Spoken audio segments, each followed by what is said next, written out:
Dios les bendiga, bienvenidos a esta nueva emisión.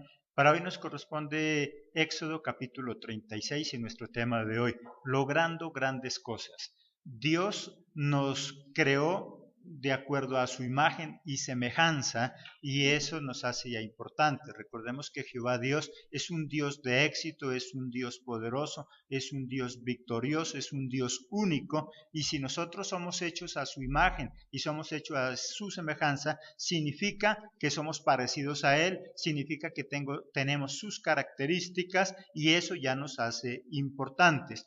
Pero si somos hechos a su imagen y somos hechos a la imagen de un victorioso, todos deberíamos ser victoriosos, todos deberíamos ser personas de éxito. La pregunta es, ¿por qué en el mundo vemos tantas personas de fracaso? ¿Por qué en el mundo hay tanta gente fracasada? Porque la verdad es que son más los fracasados que las personas de éxito. Las personas de éxito son tan pocas que se les puede contar, pero las personas fracasadas son innumerables. ¿Qué hace que no todos consigamos esa vida de éxito? Es lo que nosotros vamos a mirar. ¿Qué necesitamos para hacer grandes cosas? Si somos hechos a la imagen y semejanza de Dios, no estamos hechos para hacer cualquier cosa, sino para hacer grandes cosas, para hacer cosas importantes en la vida. Nosotros miramos que hay un cierto número de personas, muy poco, que sí hace cosas importantes, que sí hace cosas muy sobresalientes en la vida, pero ¿por qué tan solo unos? ¿Qué necesitamos para hacer grandes cosas? Primero, entender que Dios no hace basura, que nosotros no somos basura, que Dios nos da la capacidad para poder actuar y ser cosas importantes o hacer cosas importantes. Es Dios quien nos da esa capacidad. Miremos ahí en el versículo 1. Así pues, Bezalel y Aholiab y todo hombre sabio de corazón, a quien Jehová Dios dio sabiduría e inteligencia para saber hacer toda la obra del servicio del santuario, harán todas las cosas que ha mandado Jehová. ¿Quién dice que le dio sabiduría e inteligencia para que ellos hicieran toda la obra importante del santuario? Dice que fue Dios. Por lo tanto, es Dios quien a nosotros nos da esa sabiduría, es Dios quien a nosotros nos da esa inteligencia para poder hacer las cosas. Dios no hace basura, Dios hace cosas importantes. Y si nosotros somos importantes, lo que nosotros hacemos, ¿qué debería ser? Importante. Las cosas son de acuerdo a cada quien. Hay un adagio popular que dice, las cosas se parecen a su dueño. Y si nosotros somos importantes, y si es Dios quien nos da esa inteligencia, todo lo que hagamos nosotros debe ser importante. ¿Por qué te resignas entonces a vivir en mediocridad? ¿Por qué te resignas a hacer las cosas de cualquier manera? El problema es que hay mucha gente que se resigna a hacer las cosas de cualquier manera, como le salga. No te resignes a hacer las cosas de cualquier manera, hazlas bien, hazlas importantes. Tú eres importante porque Dios así nos hizo. Segundo, tener en el corazón la necesidad de trabajar. Una cosa es tener la necesidad de trabajar y otra cosa muy diferente es trabajar por necesidad. Hay personas que trabajan por necesidad, hay otros que trabajan porque tienen la necesidad de trabajar. Eso es lo que tiene en su corazón, le gusta trabajar. Eso es tener la necesidad de trabajar. Otra cosa es trabajar por necesidad. Miremos ahí en el versículo 2. Y Moisés llamó a Bezalel y a Aholiab y a todo varón sabio de corazón, en cuyo corazón había puesto Jehová sabiduría, todo hombre a quien su corazón le movía a venir a la obra para trabajar en ella. Dice que habían hombres que en su corazón, ¿qué es lo que sentían? La necesidad de ir a la obra. Dice que Dios les puso ese sentir. Habían hombres que tenían esa necesidad de ir a trabajar. Nosotros vamos a hacer grandes cosas en la vida a medida que tengamos esa necesidad de hacerlas, esa necesidad de trabajar. La gente que trabaja solo por necesidad de dinero, por lo general hace las cosas a medias, hace las cosas simplemente porque le mandan o porque le toca. Y eso lo convierte en una persona mediocre. Sin apartarnos ahí de Éxodo, miremos en Lucas 17:10. Lucas 17:10.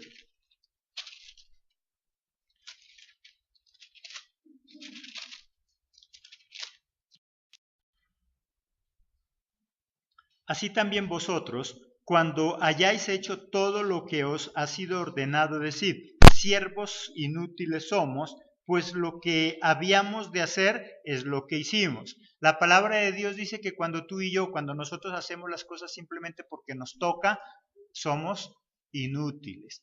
Cuando yo trabajo porque simplemente tengo necesidad de dinero, me convierte en un inútil. Una cosa es trabajar por necesidad, otra cosa es trabajar porque tengo la necesidad de trabajar, porque me gusta, porque amo hacer lo que hago. Eso mismo se mira en el trabajo de la obra de salvación. Hay muchos que son pastores, que son siervos, que son líderes, que trabajan en la obra pero por necesidad económica, no porque tengan la necesidad de servirle a Dios. Una cosa muy diferente es tener que predicar la palabra porque me gusta, porque quiero hacerlo, porque amo ver personas salvas, y otra cosa es trabajar en la obra porque no tengo para comer y esa es la única opción que yo tengo. Hoy en día encontramos muchos pastores que el pastorado es una opción al desempleo, y el pastorado no debe ser una opción al desempleo, sino un llamado, una vocación, una necesidad de trabajar y de servirle a Dios. El tener la necesidad de trabajar o hacer algo convierte a un hombre en alguien insaciable, en un luchador, en un aguerrido, en alguien que no se cansa. Cuando tú y yo trabajamos por necesidad, nos cansamos, no nos gusta que nos manden, no nos gusta someternos, nos desanimamos, pero cuando tenemos en nuestro corazón la necesidad de trabajar, cada vez queremos hacer más. Cada vez investigamos, nos esforzamos por aprender, cada día queremos mejorar. Si tú estás trabajando en cualquier tipo de trabajo y amas eso que haces, cada día vas a luchar por hacerlo mejor. Si tú eres ama de casa y amas, hay gente que le gusta cocinar, ama el cocinar. Cada vez esa persona, ¿qué hace? Se preocupa por aprender más, por hacer mejores platos, por servir mejor, pero encontramos personas que dicen, a mí no me gusta, yo cocino porque me toca. Esa persona es obvio que lo que hace no le va a quedar bien. Por lo tanto, es muy diferente trabajar por necesidad, trabajar porque me toca, y otra cosa muy diferente, trabajar porque tengo esa necesidad en mi corazón, porque me gusta hacerlo, porque amo hacerlo. Veremos ahí en Primera de Corintios 9:16. Primera de Corintios 9:16. Pues si anuncio el Evangelio, no tengo por qué gloriarme, porque me es impuesta, ¿qué dice ahí? Necesidad, y ay de mí si no anunciar el Evangelio. Pablo, ¿qué dice? Porque si yo anuncio el Evangelio no es porque a mí me toca, sino porque yo tengo necesidad, porque me impuso Dios en mi corazón la necesidad de hacerlo. Y ay de mí, ¿qué dice él? Si no lo hago. Pobre de mí si no lo hago. Si yo no evangelizo, ¿qué dice Pablo? No sirvo para nada. Si yo no evangelizo, no soy nadie. Eso es tener esa necesidad en el corazón de trabajar. Hay muchas personas que en lo secular tienen la misma necesidad de trabajar. Y ellos dicen, si yo no trabajo hoy, me muero. No de hambre, sino de tedio, de aburrimiento. ¿Por qué? Porque él lo que ama es trabajar. Una persona que ama su trabajo es una persona que lucha por estar haciéndolo cada día y haciéndolo mejor. No tiene que alguien decirle que madrugue, no tiene alguien que decirle que trabaje un tiempo extra. Le fascina, le gusta hacerlo. Eso es su vida. Y solamente de esa forma lograremos grandes cosas. Tú no puedes lograr grandes cosas cuando no te gusta hacerlo. Si tú tienes una empresa, tienes un negocio, tienes una familia y amas lo que estás haciendo, vas a luchar por cada día mejorarlo. ¿Qué quiere decir? Vas a lograr grandes cosas en tu relación de pareja, vas a lograr grandes cosas en tu empresa, en tu negocio. ¿Cuántos de nosotros conocemos personas que tal vez comenzaron con nosotros sus negocios? ¿Y cómo los miramos? O estancados o cada vez en retroceso. ¿Por qué no han avanzado? ¿Por qué no se han modernizado? ¿Por qué no han mejorado? Porque simplemente se han resignado, hacen eso porque les toca, pero cuando ama y tiene pasión por lo que hace, cada día va a luchar por mejorar. Si amo la iglesia, si lideras la iglesia porque tienes como Pablo la necesidad de hacerlo, para ti es respirar. Pablo que decía, para mí el evangelizar es como respirar, para mí es una necesidad. Ay de mí si dejo de respirar, podría decir, se muere. Así debería ser el servicio de nosotros también en la iglesia. Decir, para mí es una necesidad ser ujier, ser diácono, ser lo que sea en la iglesia, para mí es un deleite, yo me gozo. Si nosotros logramos encontrar personas con esa hambre, con ese deseo, con esa necesidad de trabajar, esas personas van a hacer crecer la iglesia. Esas personas van a hacer que la iglesia mejore, que cada día avance. Pero, ¿por qué? Porque ama, porque se deleita, porque se goza en lo que está haciendo. Por lo tanto, ¿qué debemos tener? Esa necesidad. Tercero, involucrarnos con personas que contribuyan. Qué bonito a nosotros trabajar con personas que les gusta hacer lo que quieren contribuir con lo que están haciendo. Versículo 3, ¿qué nos dice? Y tomaron de delante de Moisés toda la ofrenda que los hijos de Israel habían traído para la obra del servicio del santuario a fin de hacerla. Y ellos seguían trayendo la ofrenda voluntaria cada mañana. Habían personas que se habían comprometido a llevar ofrendas para arreglar ese lugar. Habían personas comprometidas, habían personas que querían contribuir. Cuando nosotros tenemos en la casa personas que quieren contribuir, que quieren ayudar, ¿cómo va a ser el hogar? Cada día mejor. Si en la iglesia nosotros tenemos personas que les guste contribuir, que estén pendientes de las necesidades de la iglesia, ¿cómo va a ser la iglesia? Cada día mejor. Va a ser una iglesia poderosa. Cualquier organización en el mundo que esté compuesta con personas que les guste contribuir, es obvio que va a crecer, se va a disparar, va a ser muy grande. Por lo tanto, ¿qué es lo que necesitamos para nosotros hacer grandes cosas? Tener personas que quieran contribuir. En todo lugar, en la iglesia, en el colegio, en la universidad, en el barrio, hay personas que les gusta contribuir y hay personas que no les gusta. Hay personas que nosotros le decimos, mire, usted puede colaborar con esto, se molesta, no le gusta, piensa que lo están explotando, piensa que le están robando. Pero hay gente que le nace ayudar, hay gente que le gusta ayudar. Y a esas personas Dios bendice. ¿Por qué? Porque dice la palabra que Dios da semilla ¿a quién? A quien siembra. Por lo tanto, si yo anhelo contribuir en cualquier situación, en cualquier obra, en cualquier lugar, voy a hacer que ese lugar crezca. De nosotros los que integramos las organizaciones, llámense espirituales, de obra social, de trabajo, lo que sea, si nosotros contribuimos con las obras, esas obras ¿cómo van a ser? Grandes. Por lo tanto, si tú perteneces a una iglesia que no avanza, que no crece, que no se desarrolla, preguntémonos, ¿no será que nosotros tampoco estamos contribuyendo para que eso suceda? Porque a veces nosotros exigimos, es que yo quisiera que mi iglesia sea tan grande como la de al lado. ¿No será que esa iglesia de al lado está compuesta por personas que sí contribuyen? Esa es la gran diferencia. A veces nosotros decimos, es que yo quisiera trabajar en una empresa bien grande, bien bonita, pero ¿no será que los trabajadores de esa empresa grande que tú admiras, ellos sí contribuyen, sí se esfuerzan por ayudar a la empresa y nosotros solamente buscamos beneficiarnos? Hay dos tipos de personas en el mundo, personas que les gusta contribuir para que las cosas crezcan y hay personas que solo les gusta beneficiarse. Andan buscando empresas porque tienen necesidad de un salario, solo quieren beneficiarse. No le importa si la empresa crece, si se desarrolla, le importa nada. Lo único que le importa es su salario, eso es todo. Tú conoces personas, amigos que tú tienes, que aman su empresa y luchan por verla cada vez más grande. Y hay otros que lo único que aman es su salario. ¿Y ellos qué dicen? Yo estoy en este lugar mientras me paguen. En el día en que ya no tengan para pagarle, busco otra.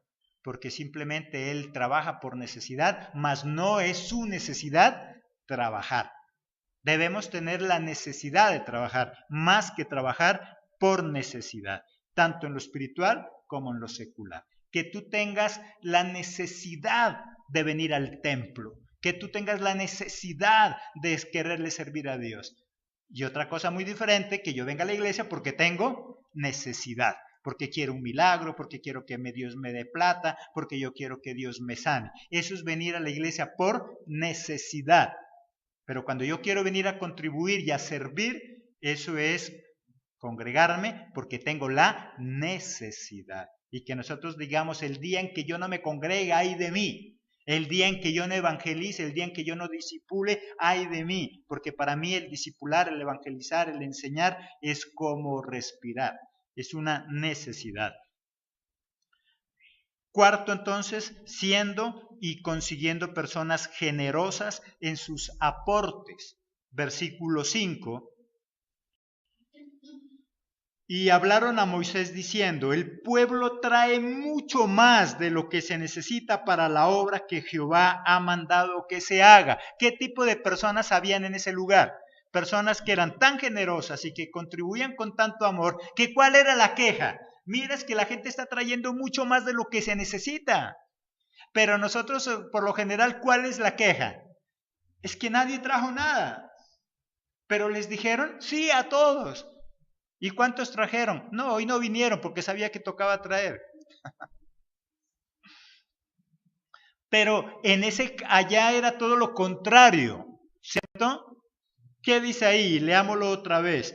Y hablaron a Moisés diciendo, el pueblo trae mucho más de lo que se necesita para la obra que Jehová ha mandado que se haga. ¿Qué cosas Dios nos ha mandado a nosotros como iglesia? Que saquemos devocionales, que saquemos discipulados, que tengamos plegables, que tengamos literatura para poder enseñar a las demás personas. Y nosotros muchas veces decimos, bueno, hoy les vamos a entregar unos sobres para traer una contribución.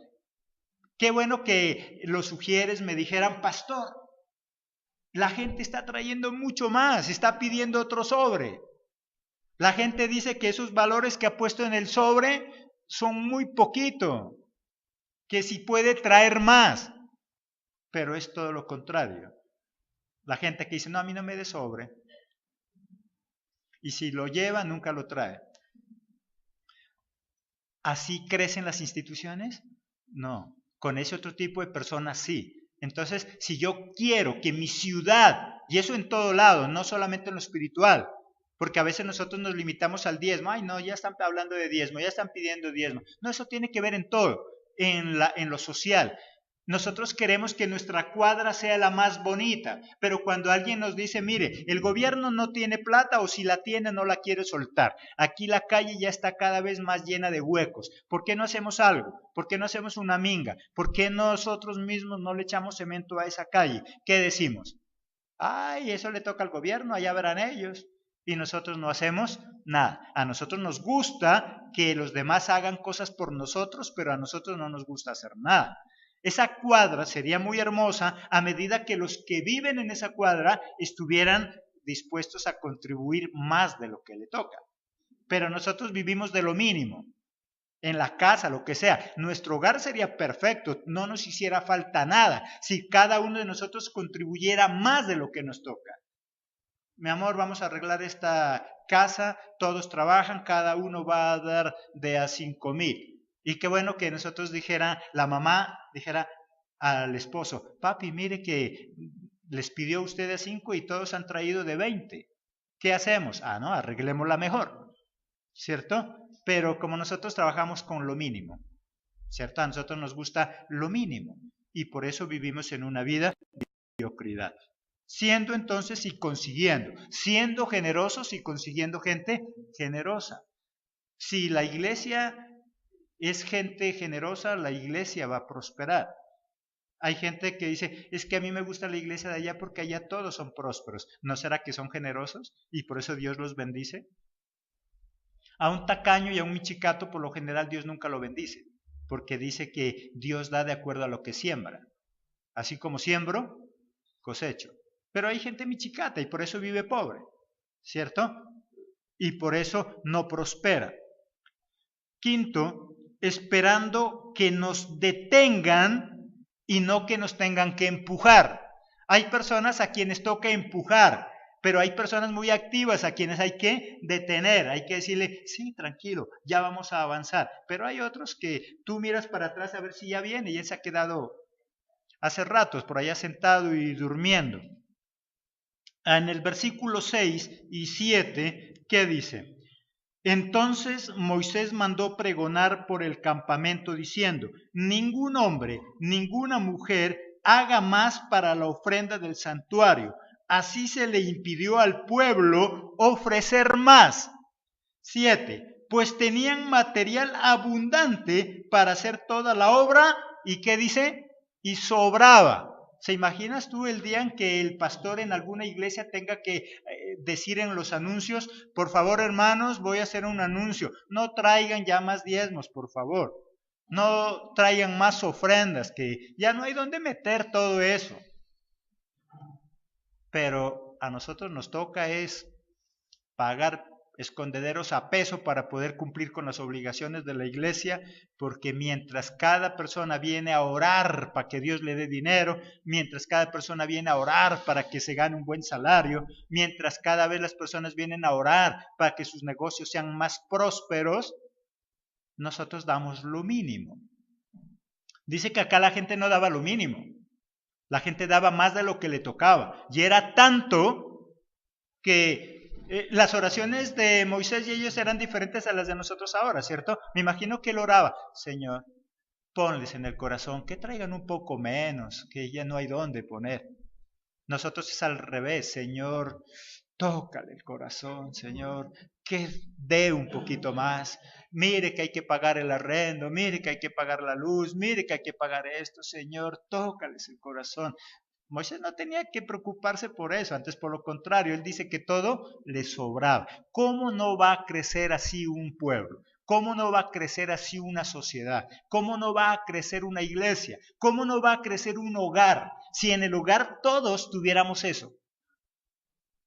Al esposo le dice la esposa, mi amor, ya se acabó el caldonor, eso, se trae una caja, él va a buscar allá la pastillita esa nomás. Dice, pero no, pero es que esta si la parte en 6 le alcanza para una semana. Vivimos de lo mínimo y por eso vivimos en lo mínimo.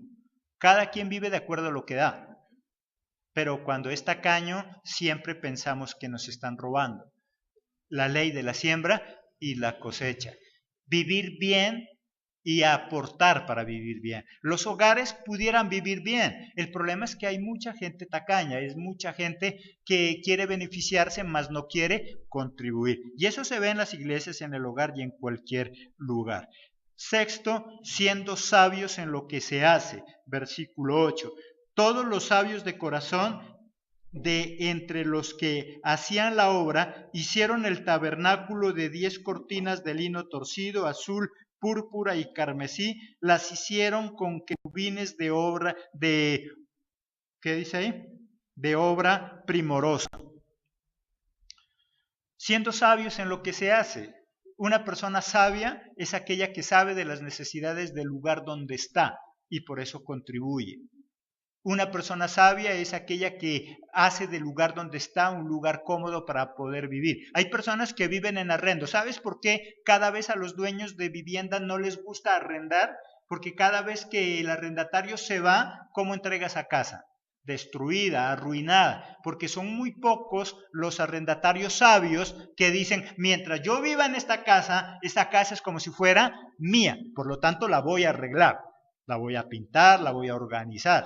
Y no falta el mediocre que le dice, ay, pero ¿para qué estás invirtiendo si eso no es tuyo? No es mío, pero como yo vivo, quiero vivir como un rey. Y por lo tanto ese lugar, aunque no sea mío, lo quiero convertir en un palacio. Hay personas sabias que se les entrega una cueva y la convierten en un palacio. Y hay ignorantes que se les da un palacio y lo terminan convirtiendo en una cueva, en una posilga. Por lo tanto, hasta para saber qué soy, si sabio o ignorante, no basta sino mirar cómo vivo. Y eso mismo pasa en la iglesia. Si tú como arrendatario debes arreglar y vivir bien en ese lugar que no es tuyo, con mayor razón en el templo que sí es mío. Por lo tanto, la condición del templo es de acuerdo a quiénes, a los que lo habitan, a los que están ahí. Por lo tanto, si tú dices, ese templo sí es feo, si ese templo es feo, es porque los que habitan son feos. Las cosas se parecen ¿a quién? A sus dueños. Si el templo está feo, si el templo está en ruinas, es porque quienes se congregan viven en ruinas. Y vivir en ruina no significa no tener dinero. Conozco millonarios que viven en ruina. No saben qué son, no saben para dónde van, no tienen propósitos. Viven una vida sin sentido, aunque tienen dinero. Por lo tanto, la y la presencia del lugar donde vives es de acuerdo a quien lo habita. Y en algunos estudios ya lo hemos visto. No basta con que, sino que tú entres a una alcoba y de acuerdo a la alcoba tú vas a saber quién es el que vive ahí y quién es el que duerme. Si es una alcoba desorganizada, ya sabemos que el dueño de esa alcoba, ¿cómo es? Desorganizado, sin identidad, sin propósito, no sabe para dónde va y no sabe qué es lo que quiere. Cualquier cosa lo convence. Total, así como es su alcoba, es su cabeza y es su manera de pensar. Las cosas se parecen a su dueño. Y el templo, si tú quieres verlo bonito, los templos hermosos es porque hay gente hermosa. ¿Qué quiere decir? Gente disponible, gente que aporta, gente que contribuye, gente que quiere ver el templo bonito. Y por eso dice yo, aporto con agrado. Séptimo, haciendo las cosas en orden. No podemos lograr grandes cosas si somos desorganizados. Ahí en el versículo 9, la longitud de una cortina era de 20 codos y la anchura de 4 codos. Todas las cortinas eran de igual medida. Cada una de los utensilios, cada una de las cosas del tabernáculo estaban en orden, tenían medidas, eran exactos, no eran hechos al azar. Todo lo que se lo construyó en orden. Solo una vida organizada puede tener una vida de éxito. Solamente siendo organizados podemos conseguir buenos propósitos. Octavo, teniendo un propósito claro. Si tú no sabes qué es lo que quieres en realidad, nunca vas a alcanzarlo. ¿Cómo puedes lograr una meta si no sabes qué es la meta? ¿Cómo vas a lograr una meta si no sabes a dónde vas a llegar? Recuerda que meta es el lugar de llegada. Por lo tanto, tener una meta es saber a dónde quiero llegar. Primera de Corintios 9:26. Primera de Corintios 9:26.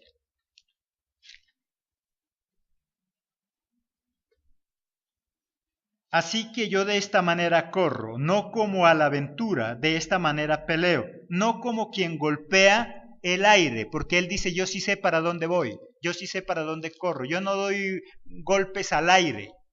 ¿Y cuántos de nosotros queremos conseguir grandes cosas, pero no sabemos qué es lo que queremos? Por lo tanto, si tú y yo queremos conseguir grandes cosas en la vida, debemos tener muy en claro qué es lo que quiero conseguir. ¿Cómo vas a hacer de tu empresa algo grande si no sabes qué es lo que quieres? ¿Cómo vas a hacer de tu iglesia, si eres pastor, líder o haces parte de alguna directiva de la iglesia? ¿Cómo puedes hacer y conseguir una iglesia grande, prestigiosa, si no sabes qué es lo que quieres? ¿Cómo puedes hacer de tu hogar un hogar importante si no sabes qué es lo que quieres? Por lo tanto, lo primordial para conseguir grandes cosas es tener un propósito claro, saber qué quiero. Noveno y penúltimo punto, mirando cada problema como un reto. Para nosotros cada problema debe ser una oportunidad de avanzar y no un obstáculo para quedarme.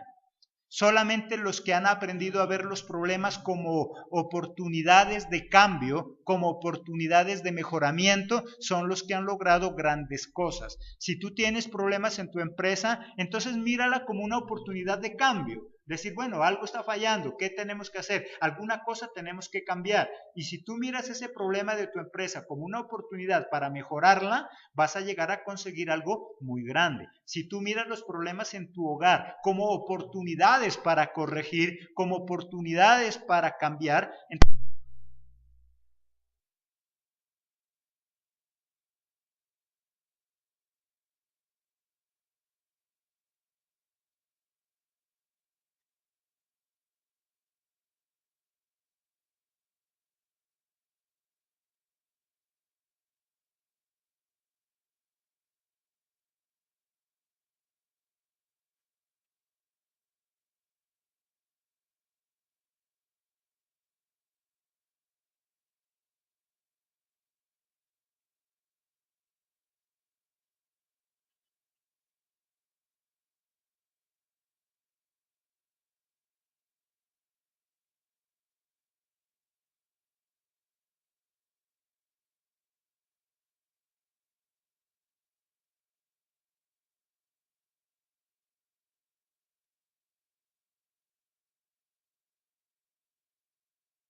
entender que Dios no hace basura, que nosotros no somos basura, que Dios nos da la capacidad para poder actuar y ser cosas importantes o hacer cosas importantes. Es Dios quien nos da esa capacidad. Miremos ahí en el versículo 1.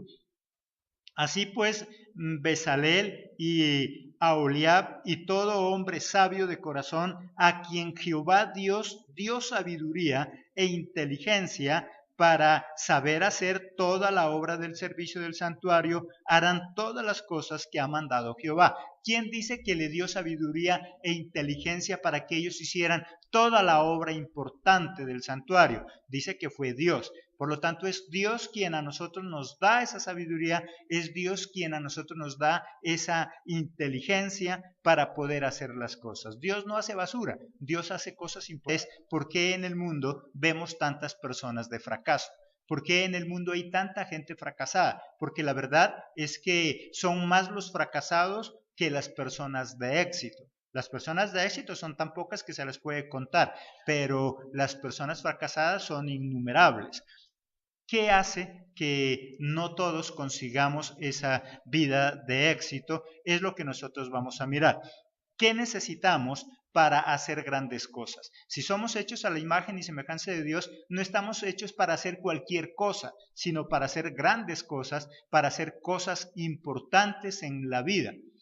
Nosotros miramos que hay un cierto número de personas, muy poco, que sí hace cosas importantes, que sí hace cosas muy sobresalientes en la vida, pero ¿por qué tan solo unos? ¿Qué necesitamos para hacer grandes cosas? Primero, por necesidad. Hay otros que trabajan porque tienen la necesidad de trabajar. Eso es lo que tiene en su corazón, le gusta trabajar. Eso es tener la necesidad de trabajar.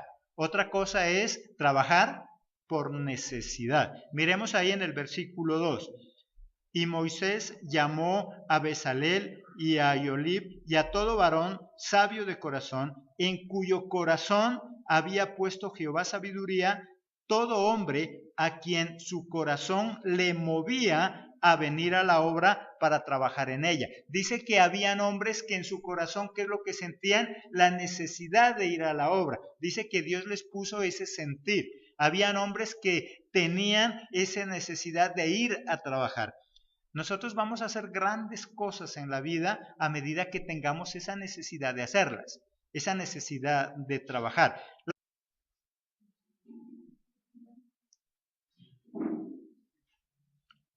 Dios los bendiga, bienvenidos a esta nueva emisión.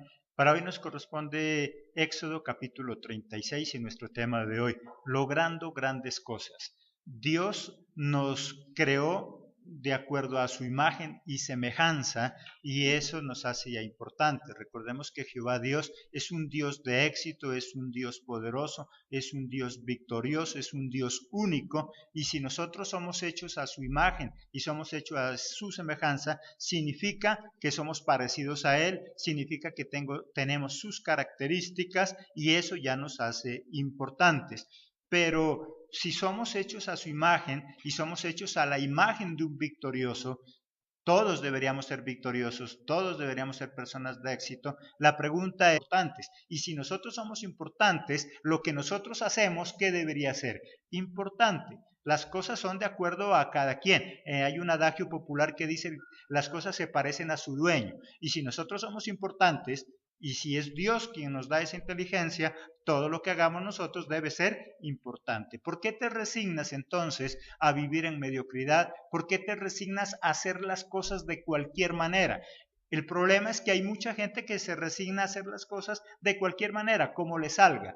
No te resignes a hacer las cosas de cualquier manera, hazlas bien, hazlas importantes. Tú eres importante porque Dios así nos hizo. Segundo, tener en el corazón la necesidad de trabajar. Una cosa es tener la necesidad de trabajar y otra cosa muy diferente es trabajar por necesidad. Hay personas que trabajan